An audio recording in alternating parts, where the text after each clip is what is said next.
Hey there, writer rebels. One of my favorite things to do as an author is book signings. So join me today while I talk about the pros, cons, and some of my favorite tips to make your book signings awesome.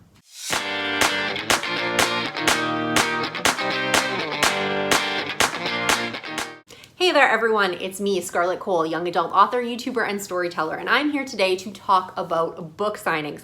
Book signings are one of my favorite things to do as an author. As you can tell, I have no problem making a fool out of myself, so doing it in person as well as on the internet is no big deal for me. So I do love to have in-person events, and I'm super pumped that now that the world is opening up, more of these events are happening. I've started booking some a little bit later down the road, plus this past week they just started selling tickets for the Winnipeg Comic-Con, which comes up on Halloween weekend. I'm super pumped for that to happen. I will be signing books there, assuming that the event still goes forward. So that will be my first signing post-COVID, and I am super pumped.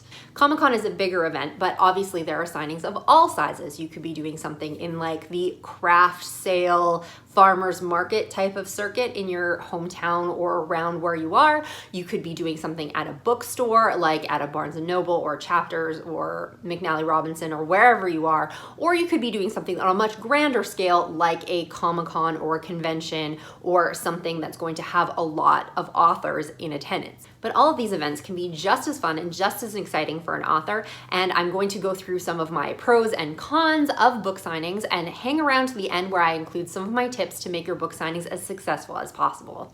However, before I get started about book signings, I just want to thank everybody for coming back. If you're a subscriber, thank you so much for watching. And if you are brand new here, make sure you check out my videos. I usually talk about writing and publishing, and videos usually release on Thursdays once a week. If you would like to become a subscriber, it's super simple. Just hit that subscription bar and the notification bell below this video to let YouTube know this is something that you want to see on a regular basis. While you're down there, you might as well hit that thumbs up button to let YouTube know this is a video worth watching. So book signings. I personally love book signings. I think it is a great opportunity for authors to reach out from behind their computers, where it can be a relatively lonely life, to actually meet some of those readers that are reading their books and enjoying the stories that they're telling, to see them out in the world. So I find that that's a really exciting thing. But there are definitely good things about signings and bad things about signings. And I'm going to talk about both of them as quickly as I can so I can get to my tips for if you are considering doing a book signing that may help you out along the way. As you can tell, I'm definitely pro book signing, as I really enjoy going to them. Even as a reader, I love to fangirl over other authors, so it is really exciting for me to go to these kinds of events. But for my author career, there are definite pros that can help me move forward to where I want to be and build that readership that I'm definitely trying to establish. The first pro is that you sell your books. I'm not talking about the manual labor of actually selling the book. I'm talking about you and your personality. Before my first book was published, I went to a very large convention that had a very large signing. One of the authors there I had been watching through panels throughout the convention that I was at, and when I got to the signing day, I went up to her table and I said, you know what, hopefully you don't take offense to this, but I had actually never heard of you before I came here, but I have to have one of your books just because I saw you in all these panels and I find you so interesting and I really want to see your writing. I was worried about her reaction, but immediately she just laughed and said that a friend of hers had asked her why she does all of these signings. And to her, she said, it's because my personality sells my books. And it is 100% true. There are a lot of people out there that will buy a book or try out an author after getting to meet them in person, getting to know what they're like, finding out that they have similarities with them. When you are at larger events like a convention or something like that, it is a lot easier to get to know authors on the different panels, or you might run into them at lunch or something like that, and you get to know them a little bit better. Even in smaller events like the craft sale, farmer's market circuit, you still get to meet that person in person, and having somebody talk about their book with the passion behind it that authors typically have for their stories is something that an Amazon blurb is not going to be able to give you. That passion and that personal flair is something that there is no way you can really get that across. Even on video, it's kind of a one-way conversation. When you see somebody in person and you can interact with them, it is a whole other level. And to a lot of readers out there, this can mean a lot, or at least give them enough initiative to try one book. And then hopefully, if they've read one book, they're going to want to read the rest. And talking to readers brings me to my second pro, and that is finding out what readers want. Once you get to talk to people in person, you are able to find out the things that they're looking for. When you're talking about the books that they're reading, the things that they're looking at, as they peruse your titles, which covers are they drawn to? What are they looking for? What kind of books have they already purchased? You're going to be able to do market research with your key readers very, very simply just by taking all that information in. You can ask them questions and they can answer back. It's a two-way conversation, and it's going to give you a whole lot more information for the books and everything that you're structuring down the line. And that leads us to number 3, not only seeing what people are liking from your table, you'll also be able to see what other authors are offering. What kind of books are out there? What is your competition essentially? What do the other covers look like? What are they offering for swag? How are their tables set up? How are they making things appealing to the readers that are coming by? What tables are most popular? Is that because it's authors that you've heard before? Sometimes when you're at bigger events, you're going to have authors that are going to be kind of like keynote authors, marquee authors that are going to draw a crowd. Sometimes their tables are very simple and their name is just bringing people in, but sometimes it's really just the presentation and the merchandising and the covers on these books. What kind of books are people carrying around the signing that you're at? What kind of things are other people doing? Is this something that you can utilize yourself or pivot on that and make it better and make it your own? Obviously, you want to have your own personality to signing, but if you can see other things that are popular, you might be able to work that into your own system. And 4, speaking of other authors, this is a great opportunity to network with other authors. If this is a signing that has more than one author, obviously if you're just doing a bookstore signing by yourself, you don't necessarily have the same network. But if you are doing a smaller signing where there are other authors, or you are doing a big, massive signing where there's going to be plenty of them, it gives you an opportunity to network with them. Even if it's just the tables that you are beside, you'll be able to talk to those authors, see what they're up to, and you can kind of have that conversation about writing, about how it's going with their books, and maybe make some connections for further down the line. If you are at a larger event, see who's in your genre, who kind of has maybe a few less books than you do, a few more books than you do, who are doing better than you are, maybe slightly less. Maybe these are people you might want to reach out later to do promotion, or if you are trying to build a network of other writer friends or other people that you want to have in your corner, maybe these are people that are good to reach out to because they're already in your genre and they're kind of in your ballpark. So these could be really, really great connections. Even if you aren't doing a massive signing, if you're doing something even locally that has a few authors, it's really great to know the authors in your area. Even if you aren't writing the same genre or the same sort of stuff, there could be other writing groups in the area that you could be involved with, during NaNoWriMo or National Novel Writing Month. Maybe these are good groups to meet up at a coffee shop and do word sprints to try and get those words in. Or maybe there will be other events that they'll be able to tell you about, or you can tell them about, or you can even plan events on your own. If you're romance authors, maybe you want to do a reading at the library around Valentine's Day, or horror writers have an event at a local coffee shop during Halloween. These can be really great local events where you get to get out within your community. It's not going to cost you a lot of money, and making those connections with other authors within your communities or surrounding communities can make that so much easier to pull off than trying to just do it by yourself. So getting the opportunity to network with other authors is an absolutely huge thing about signings. Yes, you're there to meet readers, but meeting other authors can really help you out down the line. So networking with other authors is a really awesome thing about signings. However, the one thing I will say about networking, and I say about any marketing to which you are trading with somebody else, is that you definitely have to give as much as you get. So make sure when you are making any sort of connections that are going to boost your signal that you are doing the same for them. The next pro of doing book signings is making connections with readers, even if they aren't purchasing readers. So just because somebody comes to your table doesn't necessarily mean they're going to buy a book. Especially in very large signings, some people have limited amounts of money that they can spend. They can't necessarily buy every single book in a convention center full of authors, but they may still be interested in you, and this is a good way for you to gain exposure with people who may have never heard of you before. This might not necessarily be their genre, but they may be drawn to your covers, or they may find your personality very interesting and they'd be willing to try one of your books. For instance, I'm a YA author. There are some people who are not typically YA readers, but I have some fantasy books that could be considered crossover that they might consider reading after getting to know me and seeing my covers and being interested in the book. However, they probably wouldn't have searched for me on Amazon because I'm not going to fall into their regular categories, and vice versa.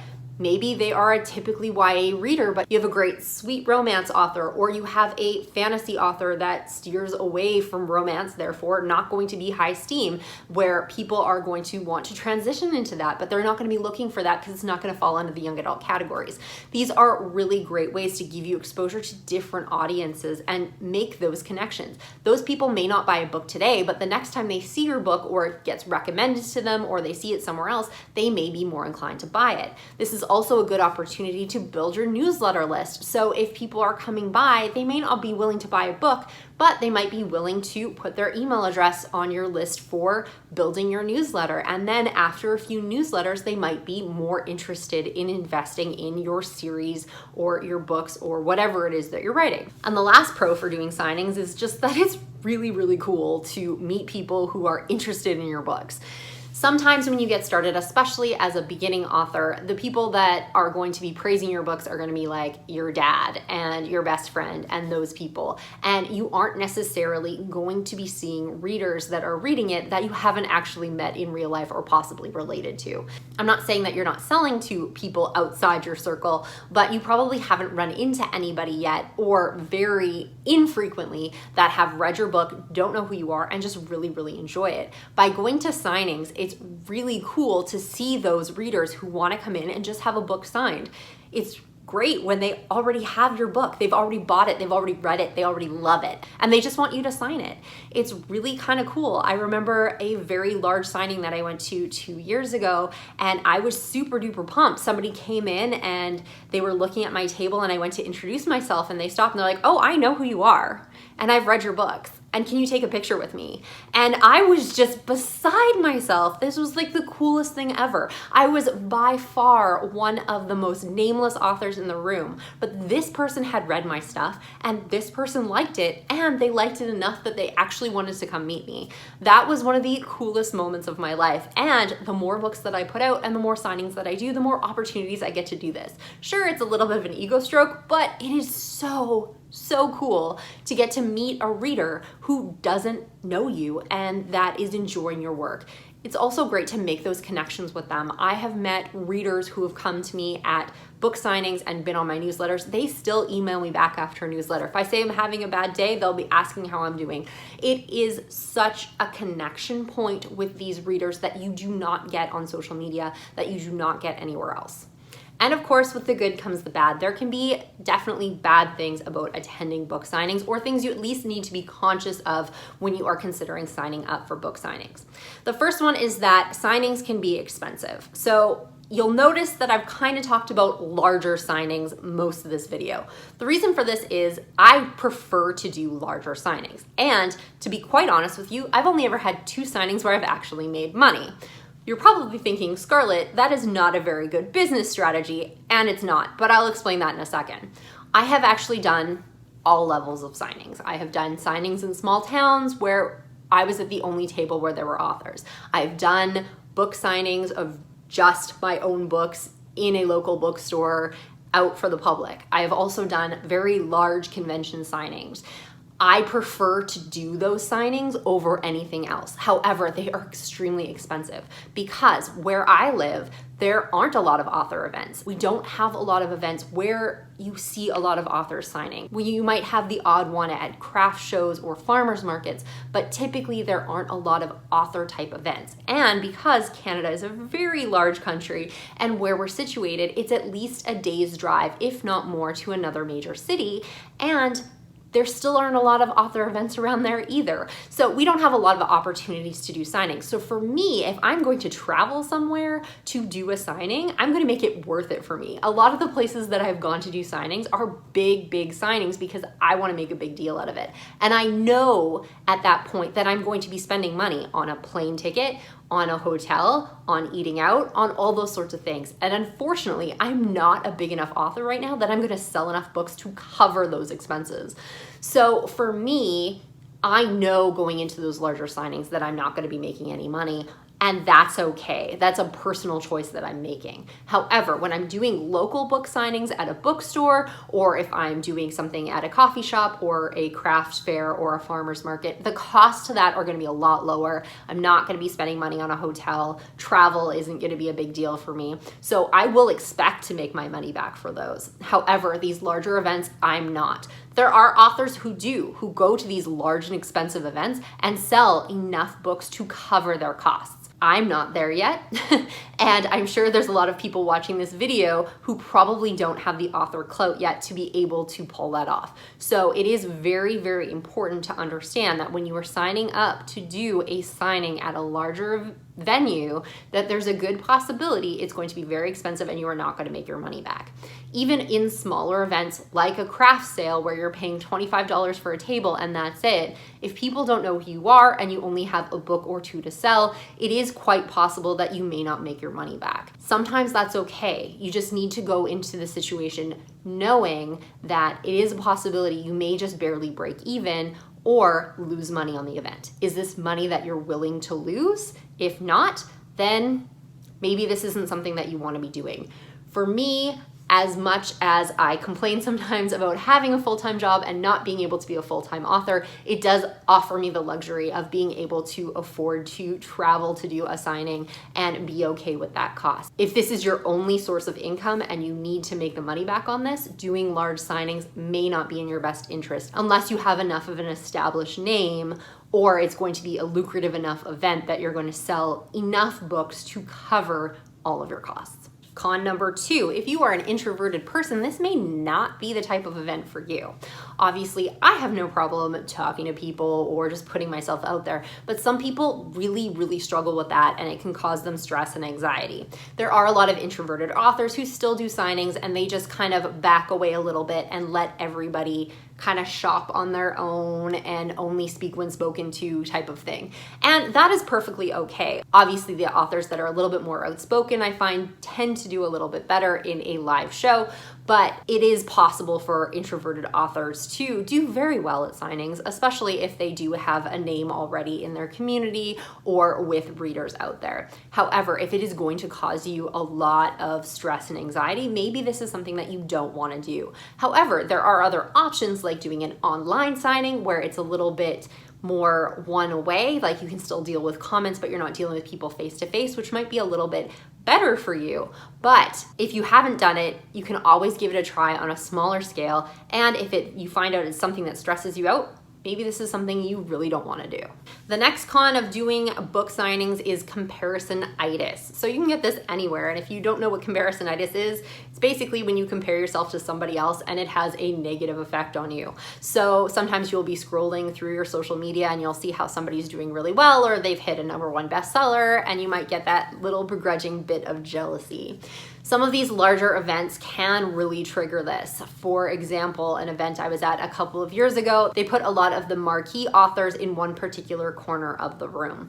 I actually had a half table at this event, and the person that I was sharing with looked over at the mob of people in that corner and went, "I want that."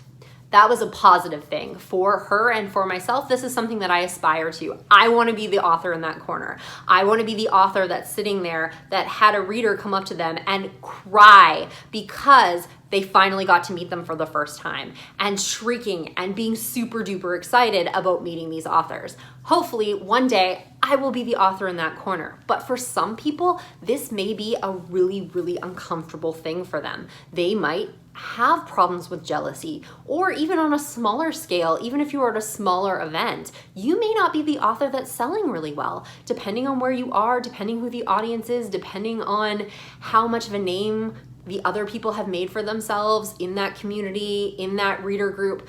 you may not sell as well as anybody else, and that's okay. But if that's going to cause you stress or going to make you feel down on yourself, then maybe being at a book signing isn't the best place for you. They always say that comparison is the thief of joy. So if you are not going to be at an event and it is not going to bring you joy, I would suggest maybe this isn't the type of thing that you want to do, and you may find a better way of promoting yourself instead of attending a physical signing. Or just do a signing on your own so you don't have people to compare with. And the last con about signings is the fact that they can be absolutely exhausting and very time consuming. So I don't do signings very often. I usually do maybe 1 or 2 a year. I would like to do a lot more in my regional area. However, just trying to build that network has been very slow over the last year and a half, just with all of the shutdowns. As I just started to try and build my regional presence, I had booked out like 3 or 4 signings and everything got canceled on me. So I will start trying again as things start to open up. But if you are doing smaller regional signings all the time, these can be really, really great for you. However, it may be an entire Saturday where you're sitting there just to sell 3 books. And depending on who you are and what your life commitments are and all the other things that you have going on, can you spend that time probably like on your feet all day? You're gonna be tired when you get home because it's a very, busy atmosphere. Is it worth it for you? Is it worth it for you to spend an entire weekend, to spend an entire Saturday hawking your books at a show or a signing or a bookstore or coffee shop just to sell a couple of copies?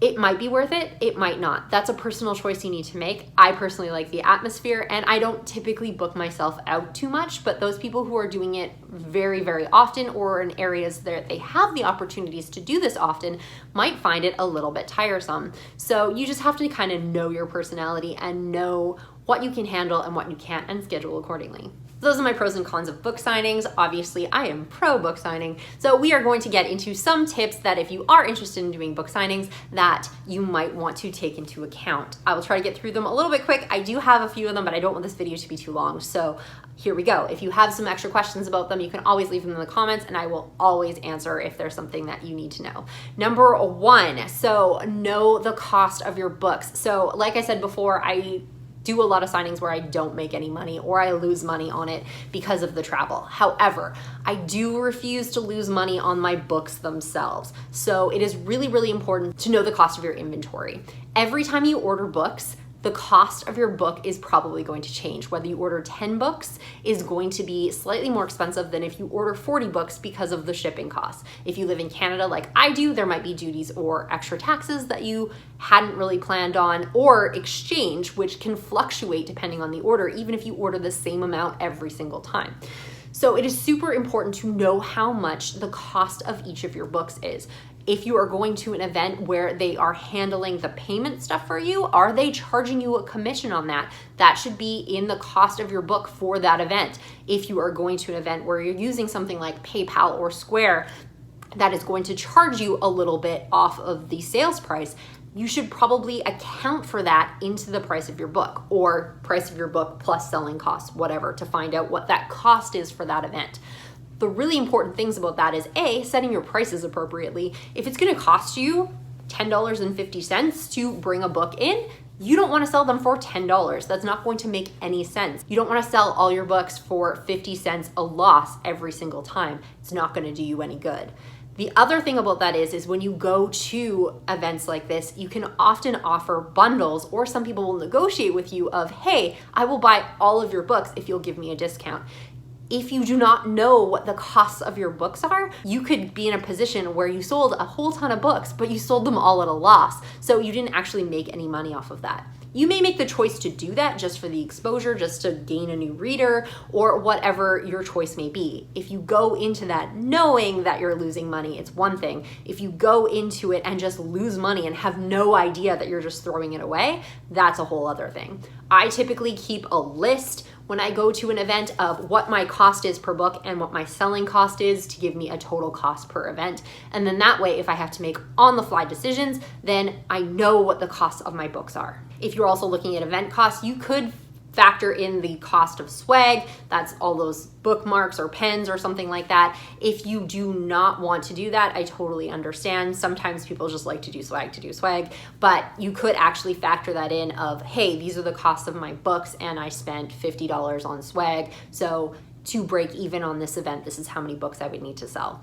There's so many things that I could talk about financially in terms of the cost of your books. And if you are interested in that, I could do a video on ROI or return on investment. Just leave that in the comments below and I will consider maybe picking that up later in the fall. However, for the purpose of this, know the cost of your books, know the cost of your swag, and what the costs are for your event, because this is going to make or break the difference on how you sell your books and how you price them. My second tip also has to do with finances, and that is to post your prices. There's a lot of people I see that go to book signings and they will set up this beautiful display, but there is nothing showing how much their books are.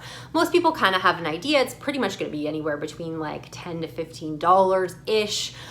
But it could be more than that, especially in Canada. I do find that some prices are higher at book signings just because, like I said, we have to deal with exchange and all that fun stuff at making the cost of our books that little bit higher. So one of the things that can really frustrate a customer is not knowing how much a book costs. If they don't know how much it costs, they may not want to pick it up or engage with you or something like that because they're worried it's going to be out of their price range. One of the things I learned working retail is that people are very, very uncomfortable if they don't know the price of something, or if they're going to be put in a situation where they don't have the money, or they've kind of committed to something or talked somebody up and then it turns out that they can't afford the object. They just will ignore it altogether. So if you have your prices posted somewhere, they are going to be more likely to engage with you and more likely to at least consider your product, whether they buy it or not. It can be something that's very simple. One of the things that I do is I have a whiteboard. It's a very cute little frame. I spent $3 on this at the dollar store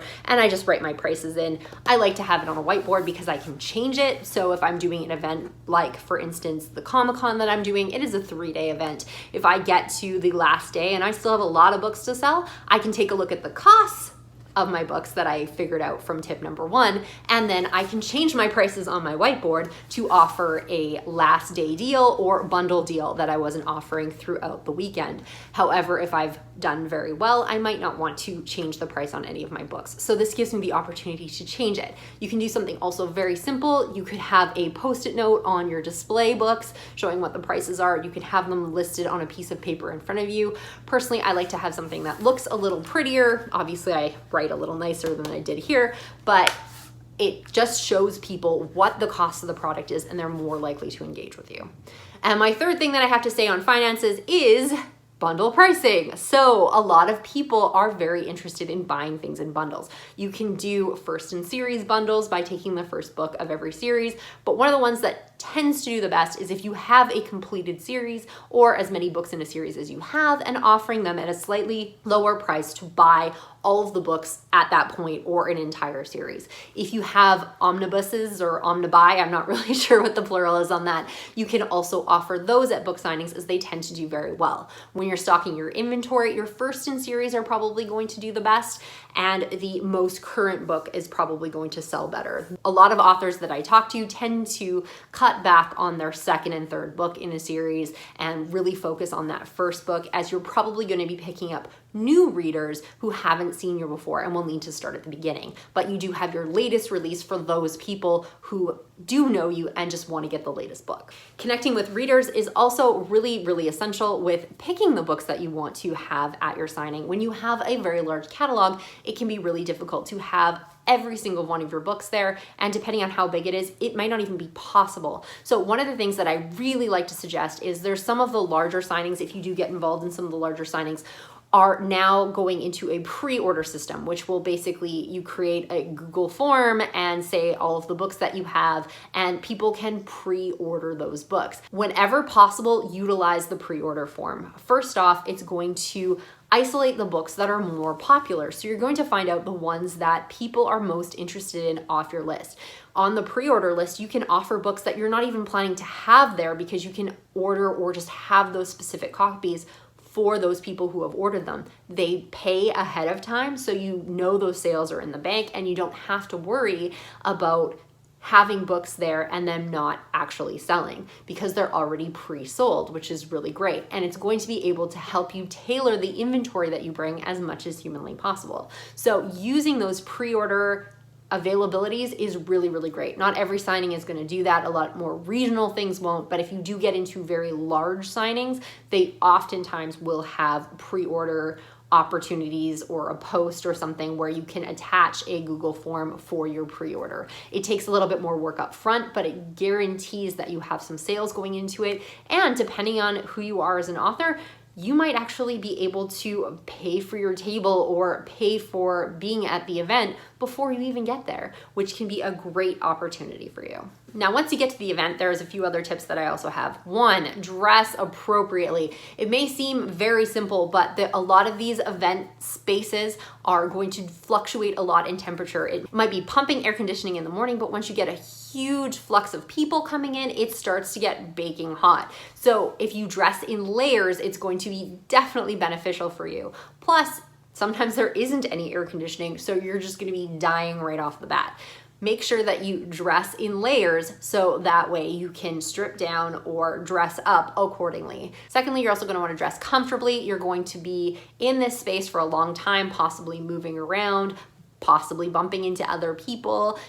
Be cognizant of your shoes. I know a lot of people who like to wear really, really cute shoes, but they'll also have flats that they'll have under their table. So when it's not really busy, they'll wear their flats, but when it's really starting to pick up and they want to have a specific look, they'll flip out to their heels. By being prepared in how you're dressed is going to make things a whole lot better. If you are uncomfortable all day, it's going to be a very, very long day for you. The other thing I do want to mention there is also dressing appropriately. I've done several events that have cosplay elements to them. If you are doing really scary cosplay, some people may not want to approach your table. That might work out great for you if you only want to attract people who are going to be interested into whatever you're dressed up as. But if you are worried about scaring people away, that might not be the right thing to wear. I also just mentioned about shoes. It's important about shoes because whenever possible, you should try to stand behind your table. Obviously, if you're signing, you might want to sit down, or if you just can't, sometimes it just doesn't make sense for you to be able to stand all day. But whenever you are able to, standing up and being at the same eye level as those people at your table will make things a little bit easier, and it will make you a lot more approachable and they'll be more likely to talk to you. Speaking of talking to readers, one of my best tips is to ask people what they read. When somebody approaches your table, give them a few seconds to look around, but if it looks like that they're hanging out for a little bit, a great way to start a conversation is by asking them what they read. This is going to do a few things. First off, it starts a conversation. Secondly, it lets them talk about something that they like, and people love to talk about themselves, not in a conceited way, but it makes them feel comfortable. And the third thing is you're gonna find out where you should lead them in terms of your books. If they're looking at your fairy tale books and they talk about liking something that's a little bit more epic fantasy, you might want to lead them to the other end of the table where you have a book that's a little bit more of their style. They're more inclined to probably want to purchase that book or remember that book for later than the one that's really not going to fit their reading patterns. And the fourth thing about that is you're going to get to see what these people are looking at. How many readers do you have coming to your table asking for a specific type of book? For instance, one of the signings that I did before, I had a lot of readers coming to my table and I asked them what they read and they told me reverse harem. Obviously, they're in the wrong place. I am not a reverse harem writer, but it did teach me a lot about the market. There were a lot of people in that particular signing and particularly in the market right now that are interested in reading reverse harem or were at the time. So if that's something that you write or are considering writing, that may be a really good indicator for you to lean into it because that's where your market is headed. And if you're going to be talking to people about what they read, an important tip is also to know your comps. So those are the things that you can compare your book with, either TV shows, other books, etc. So if somebody talks about the fact that they liked, for instance, one of my comps for Mercury Rises is the Selection series. So if they talked about the fact that they liked the Selection series, I can lead them directly into that book. Or if I hear other books that are similar to that, I can say, hey, did you like this particular series? Maybe you want to check out this book. One thing that I did once just to try it out at a signing is I actually put notes on the front of every one of my books. If you liked X, try this with an arrow to that particular book. I had a lot more traffic that day and a lot more people literally picking up the books and taking a look at them, and better sales than I did for the entire weekend. Granted, it was the last day of the sale, so maybe there was some play in that as well. But to be honest with you, I think it was because I had posted what it was, people saw things that they liked and gravitated towards them. So knowing your comps and using them to your advantage can be a huge game changer for you at a signing. And my last tip is to plan well. Typically I go to signings by myself, so I don't have somebody to watch my table. So I have to make sure that I have planned food, water, and my bathroom breaks so that I don't have to leave my table unattended, because every time you're away from your table, even if you have somebody looking after it, they're not going to look after it the same way that you are. Also, if you do leave your table, I do suggest taking a large amount of your swag and sliding it underneath the desk or table that you have, because every time the author typically leaves a table, that's when any freebie seekers are going to snag all the swag that you have put out. So keep a limited amount when you're not at your table and you will definitely benefit. My last finance tip is to plan your swag and your books ahead of time. If you're doing several signings within a year, then you might want to order, let's say, 60 books of one kind instead of just 10 for a particular signing, because you're going to save on shipping instead of doing 3 separate orders.